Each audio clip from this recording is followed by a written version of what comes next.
Hi viewers, welcome back to the channel. आज हमने जिस टॉपिक डिस्कस करना है दैट इज़ पैरानिम्स और पेयर ऑफ वर्ड्स, यानी कि ऐसे वर्ड्स जो कि पेयर में हों और उन्हें देख के हमें कन्फ्यूजन होती हो या समझने में हमें याद ना रहती हो, हम उन्हें देख के कन्फ्यूज़ होते हों। ऐसे वर्ड्स होते हैं जिनकी स्पेलिंग में स्लाइड सा डिफरेंस होता है और उनकी प्रोनाउंसिएशन तकरीबन सेम होती है। ऐसे वर्ड्स में हम हमेशा या अक्सर कन्फ्यूज़ ही रहते हैं। इसी तरह जो हमारे पास पहला वर्ड है दैट इज़ अपोजिट, और इसका मतलब है कि अप्रोप्रिएट यानी कि मुनासिब। He passed an opposite remark on that occasion, उसने उस मौके पर मुनासिब तबसरा किया। इसी के साथ जो हमारा वर्ड है दैट इज़ ओपोजिट, कॉन्ट्रेरी, यानी जिसका मतलब होता है बरअक्स। He moved in the opposite direction, यानी कि वो मुखालिफ सिमत में चला गया। हमारे पास जो नेक्स्ट वर्ड है that is arc, ARC, arc. और जो इसके साथ का पेयर है दैट इज़ ARK, उसको भी इसी तरह प्रोनाउंस करते हैं लेकिन इनकी स्पेलिंग में डिफरेंस है। जो पहले वाला आर्क ARC, उसका मतलब है पार्ट ऑफ अ सर्कल, यानी इसको उर्दू में कोस कहते हैं।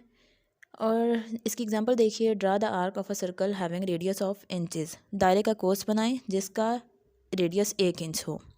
नेक्स्ट इज़ आर्क, यानी कि वेसल।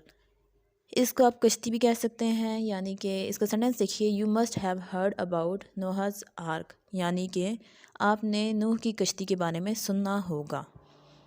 आप इस आर्क का मतलब ताबूत भी होता है और यहाँ पे आपने इसका मतलब कश्ती लेना है, यानी नूह अलैहिस्सलाम की कश्ती के बारे में बात हो रही है। और नेक्स्ट वर्ड इज़ आर्टिस्ट। यहाँ पे दो वर्ड हैं, पहला ARTISTE, इसको पढ़ते हैं आर्टिस्ट, और जो नीचे वाला है दैट इज़ आर्टिस्ट, यानी ARTIST, आर्टिस्ट। जो हमारे पास आर्टिस्ट वर्ड है इसका मतलब है स्किलफुल पब्लिक परफॉर्मर। इसका उर्दू मीनिंग भी फ़नकार है, और जो नीचे वाला आर्टिस्ट है उसका उर्दू मीनिंग भी फ़नकार है, one who practices one of the fine arts. लेकिन इसमें हम क्या करते हैं, जो पहले वाला है ना आर्टिस्ट, इससे हमारे मुराद होती है फ़नकार, वो वाला फ़नकार यानी सिंगर या डांसर, यानी जो हमें एंटरटेन करता हो। लेकिन जो आर्टिस्ट है ना, उसका मतलब ये है कि वो मतलब वो अपनी परसेप्शन यूज़ करेगा या अपने हैंड्स को यूज़ करेगा, और यानी आप कह सकते हैं पेंटर या स्कल्पचर या फिर फिल्म बनाने वाला, उसको हम आर्टिस्ट कहेंगे। पहले वाले की एग्जांपल देखिए, KL sugar was a great artist, यानी कि ये KL शगर जो था एक बड़ा आर्टिस्ट था, फ़नकार था। इसी तरह हम नेक्स्ट जो एग्जांपल है वो देख सकते हैं, Salman Khan is a great artist, यानी कि सलमान खान एक बड़ा फ़नकार है। नेक्स्ट हमारे पास वर्ड है एसेंट, और इसका मतलब होता है वे अप, यानी कि चढ़ाई। The ascent of this mountain is not difficult, यानी कि इस पहाड़ पहाड़ की जो चढ़ाई है वो इतनी मुश्किल नहीं है। और जो हमारे पास नेक्स्ट वर्ड है एसेंट, इसका मतलब होता है ऑफिशियल एग्रीमेंट, यानी कि रजामंदी देना। The president gave his assent to the bill, सदर ने बिल की मंजूरी दे दी। ऐसे टू टेस्ट, यानी कि परखना। He asked to know the purity of the material, उसने मटीरियल की प्योरिटी को जानने के लिए परखा। नेक्स्ट वर्ड है हमारे पास ऐसे। Can you right a good ऐसे, यानी इसका जो उर्दू मीनिंग है वो आप हमें कमेंट करेंगे। नेक्स्ट वर्ड इज़ अगर, और ये दूसरा वर्ड भी हमारे पास अगर ही है, दोनों की प्रोनाउंसिएशन सेम है बट यहाँ पे स्लाइड सा स्पेलिंग डिफरेंस है।